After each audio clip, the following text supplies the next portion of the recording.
Welcome to Rev Shots, your weekly dose of quick hit wisdom, where we tackle the most pressing topics of the day for ourselves and our revenue teams.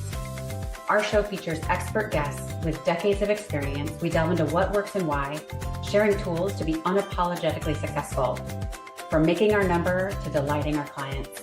If you're ready to boost your knowledge in under 30 minutes on a weekly basis, tune in. Follow me on LinkedIn or join our mailing list to stay updated on our latest features.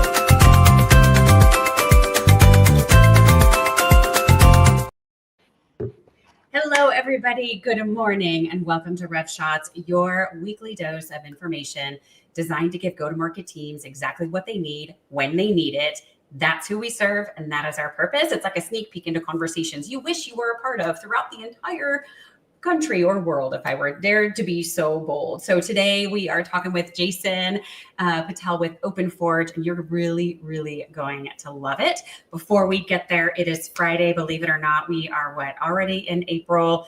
We're on episode 63 of our show. And I wanted to share a little bit before we dive in with Jason. I wanted to share for everybody, so many things that we talk about are really about prepping and aligning our purpose. And I wanted to take just a second to share with you a workshop that we are offering here in Orange County, California, May 1st, or already at May. If you are around, join us. I've been talking with investors and VCs over the last few weeks and asking if a workshop like this would be relevant to companies, looking to start, number one, and looking to lay the foundation so that they went to get a round of funding. They had in place what VC firms were looking for, what investors are looking for in a company to have in place so they can confidently invest in you. I'm having trouble with my words today. In our workshop next week, it's a 3-hour workshop. We are working with founders and startups to purposely equip you and encourage you to build your cultural foundation, your purpose, not your mission statement, your purpose statement, to really anchor on the heart. We're going to be talking about starting metrics and reporting. For the love of God, we love measuring everything, and that's not what we're after. There's definitely a stepped approach to that, and what we should measure and when, at which stage we're at. And then, of course, we're going to be talking about who we serve. Our offerings and services are not for everybody. If we serve everyone, we serve no one at the end of the day. So we're going to really, really talk about, at a little bit of a high level, what we're going to be, who do you serve, and anchoring on that. And then we want to end our time together with putting it all together. We are all pulled in so many directions right now that knowing where to place our poker chips of time is becoming an art in and of itself. So you're going to leave with your priorities in place, these 3 pillars, and how to do it, how to structure your day. And even better, for those of you that join us, we're offering you to join us for a 6-week mastermind follow-on, where we're going to work together and dive into, over the course of 6 weeks, getting really specific on your offer. Again, going deeper into your ideal customer profile, building out your team, your customer journey, because even if we build it, they always won't come. So who are our customers and what journey would we like them to take, and how do we shepherd them through that? We're going to talk about converting prospects to customers. AI is everywhere, which means none of us know how to use it. And there are so many different tools and solutions out there. We're going to work with you to hone your strategy and home in on the tools you actually need to be successful.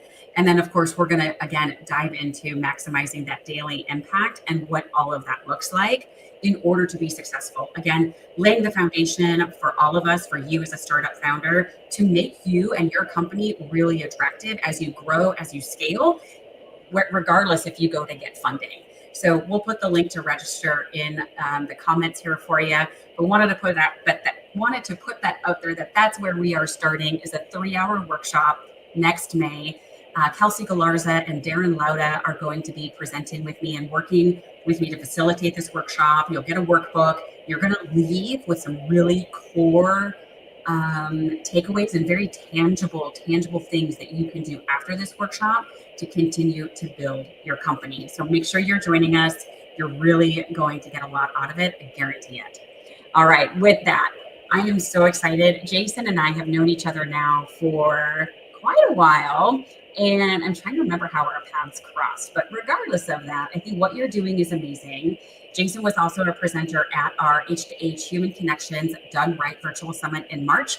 We'll also put a link in the comments to that talk. And what he is doing at OpenForge is exactly what we're talking about and why we're talking about it at the workshop we're doing, and the work that you are doing, Jason, is so important and so impactful in the age of AI that we live in. Thank you for joining us today. Yeah, it's amazing to be here. Huge fan of you and your work, and thank you for having me. Yeah, thank you. And likewise, I think we have a mutual fan club going on over here. So tell us a little bit about you and your background, and then tell us about OpenForge. Yeah, absolutely. So I am a two-time founder. I sold my previous company. It was in the education technology space. And now I'm working on OpenForge AI, which is an AI brand visibility tool. So we help you get seen by ChatGPT, Perplexity, Claude, and other answer engines in the age of AI SEO. And what we do essentially is tell you where you're showing up on ChatGPT. We tell you what you should do to show up on more queries. And then we also give you competitor analysis to make sure that you know the lay of the land and you know how to spend your money and your budget and allocate your time for all of your GTM marketing initiatives. We've been working on OpenForge for several months now. We have customers. We've done a closed paid beta. So things are going very well, and we expect to launch very soon. Amazing. How did you, I have so many questions. And thank you, Jason. So I have used your platform. I think it's amazing. I love everything about it. Tell me a little bit about what was the genesis of the idea behind OpenForge? Yeah, absolutely. The genesis really starts at the juncture of my first company, where I was dead broke at the time. Had struggling in debt. I had nowhere to spend, no money to spend on paid ads or anything paid. So I had to figure out how to market and grow the company on my own in a very super bootstrapped fashion. And so I learned all about SEO. SEO essentially is how do you show up when someone searches for you on Bing or Google or what have you. I led all the operations for that. We raised close to no money. We didn't raise any money from VCs, and yet we were doing battle with a lot of industry incumbents who had raised a lot of money from institutional investors, venture capitalists, et cetera. And so I sold that company after a several-year journey. And now, with OpenForge, I'm seeing a huge opportunity with Gen AI and SEO. Essentially, when people now search for something, they're not necessarily going into Google and searching for keywords. They're going into ChatGPT and searching for a natural question. So you're not searching for baking ingredients or best cookie baking ingredients. You're instead going to ChatGPT and saying, how do I make the best possible chocolate chip cookies for my event tonight? And I have little time to prepare for it. And the whole point is to get answers to your questions that are very intuitive. And so that's exactly the genesis of what we're talking about here.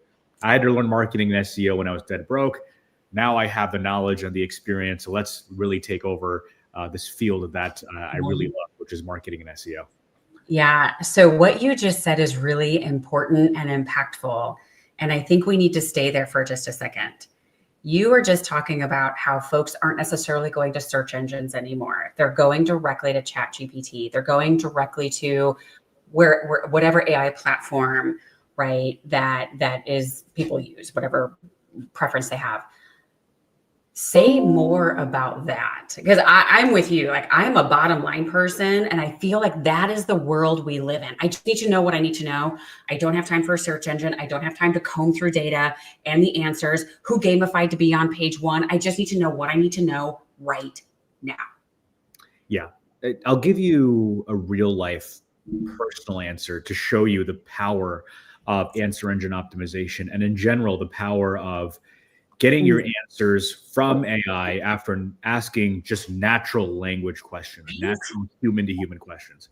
So I am recently coming off a major knee injury that I suffered at football. I tore my ACL, my MCL, and my meniscus. This was last year. Huge. It was a big surgery. I still feel the after effects, but I'm also an avid jiu-jitsu competitor and trainer. So I was hurt after my knee injury. I started, recently competing again. probably a little early, but I still started. And so essentially I went into ChatGPT and I said, what are things I should look out for now that I'm training again after, a year after surgery? What should I be doing to stay careful? And then most of all, why am I so tired after training sessions? Is it because I'm a year older now? Is it because I'm doing things different nutritionally? Am I taking care of my body differently? I had a whole conversation with ChatGPT about it and essentially diagnosed 2 to 3 problems with my nutrition or preparation for training. So I'm training hard. It's more like it's saying that specifically my central nervous system is fried after tough training sessions because I'm not eating enough, protein, and also I'm not getting enough B12. I'm not doing enough with omega-3, the fish oil stuff, and I'm not having enough vitamin D. So it basically gave me a whole regimen on what I should be doing before practice, the day before training. It's nuts.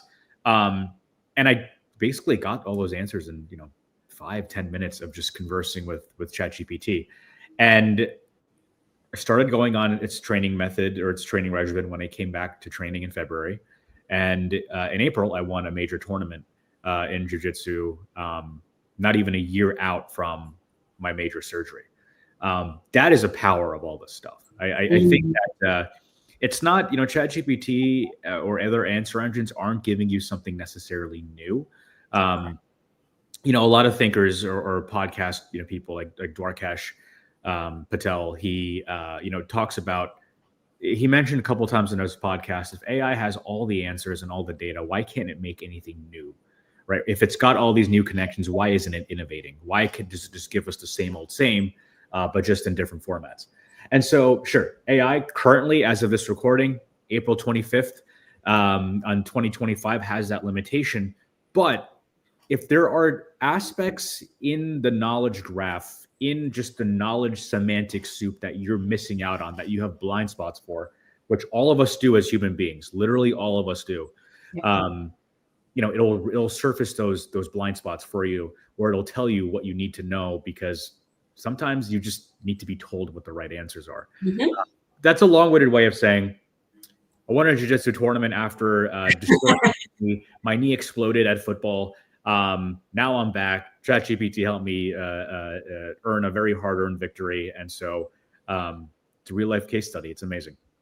I gotta tell you, thank you for sharing that. I think it's so important, and to your point, it's the bottom line of where are we spending our time at the end of the day. Just like we were talking about with the workshop we're doing, I don't want to spend my time searching for the right answer. I want to spend my time figuring out how to implement the answer. 100%, right? I think this is the power of AI, and just, knowing where you stand in the AI equation, right? So exactly, what platform you have and then where you need to go next. Right. I think, there will be a lot of hurt with AI in the short term, but in the long term, we're looking at, I think, in some sense, maybe not a new industrial age, could be a new industrial age, but I'm thinking like another renaissance. I mean, just, having the ability for human beings to focus less or do less on the things they want to focus on less, and give them more time on what they want to do. It's a very beautiful thing. And I think when society acclimates to that, we're looking at just increased productivity for everybody, and hopefully increased happiness and fulfillment for just people at large. Yeah, I agree with you on that, right? Where how can we, in the work that we're doing, how do we get past and get done the admin stuff that we need to in order to think about the implementation and adoption of things, right? Now, the flip side of that, I always think about, we get excited about these things. And I think about if we have to move, right? Or if we think about folding laundry, right? Sometimes that doesn't always rise to that example, but literally we can only pack one plate at a time. I can only fold one piece of clothing at a time. Now, I always share that because it's like we feel sometimes we get this running start with technology, with AI, and that's like we can do all these things, but it's one of those things too of we can and only should do one thing at a time really well. And so if you don't have a good sound business strategy and you try to incorporate AI into it, it's going to only automate junk. And so I don't know about you, where we're seeing right now. I'm going to ask this, I'm going to say this story, and then I want to ask you this question is, when I talk with clients and we're talking about how are we doing the fundamentals, how are we engaging in business, how are we incorporating AI, if at all, how are we leveraging new tools and technology and resources? Fantastic. Just like we talked about in our summit, and just like we're talking about now, is where are the people in the equation at the end of the day? Because we still need people. It's not going to go away. And so what I'm seeing right now is a lot of change management. So we're doing a lot of when I talk with folks, and I typically not report into, but I typically work directly with a chief growth officer or chief revenue officer. And so a lot of what we're talking about is more transformation work. And we're talking about change management and things of that nature, because we're trying to get people to think and act differently with the tools they have. So that's where we're starting to play, and how we're talking about it is really about this transformational effort. When people are engaging with you, Jason, and what you're doing, it's like, hey, yeah, you still need Google, but it's really about LLM, which people, not all of us understand because it's new. And it's like, oh my gosh, the machines are taking over, the databases are taking over. When you're talking with folks about using OpenForge and this notion of being found through AI engines, who are you talking with, and what does that conversation look like? Yeah, I mean, ultimately we're talking to GTM and marketing teams Okay. at either B2B companies, B2C companies, local service businesses. The conversation is it's almost always, this is new to us. We're seeing more traffic from ChatGPT. We want to know how to get higher and how to attribute that to our top line. So what does that mean? How do we invest in it? Should we invest in it at all? It's a very first principles, heavy fog of war type of conversation, in that we have no idea what we're supposed to do, where this is going. Give us some stake in the ground so that we have direction. I think that's what makes it such an exciting time. And I think from the more, probably from the more human standpoint, what we're able to do is then give humans the ability to promote themselves and their efforts, their businesses on ChatGPT or other answer engines. It doesn't matter. Right. The whole point being is that we're giving people the tools to use AI better. That's what I believe in. Yes. I don't want to be a part of a world where AI does all the work for us and we're just sitting in a chair with some AR VR thing glued on top of us, and we remove all aspects of the human experience. I think we automate out the stuff that's less important so we can let human beings focus on what's more important, which is driving top line, building something, making your dreams come true. Yeah, I love everything you just said. And a part of me, it was as people are, get a head full of steam around some of this stuff. I'm like, have you never seen a sci-fi movie, right? The dystopian future, like the people really matter. And so I think you just kind of answered the question we always ask everybody on the show, which is, what is the number one topic you're hearing in conversation right now? And I agree with you. I think it's, how are we leveraging AI to critically think about what it is we're doing? So and I am not a marketer, but if I was a marketer, right, it's like how, and it's like really leaning into and pushing into the, how do we do these things in a world where answer engines are taking over search engines? So when you see companies engage with you, the second part of the question is, this is what what you're hearing in conversations right now. What are you seeing people do to be successful, to kind of climb that mountain and get kind of on top of it? Yeah, I think ultimately, I think ultimately you have to embrace the change and either focus on one specialty or be a generalist.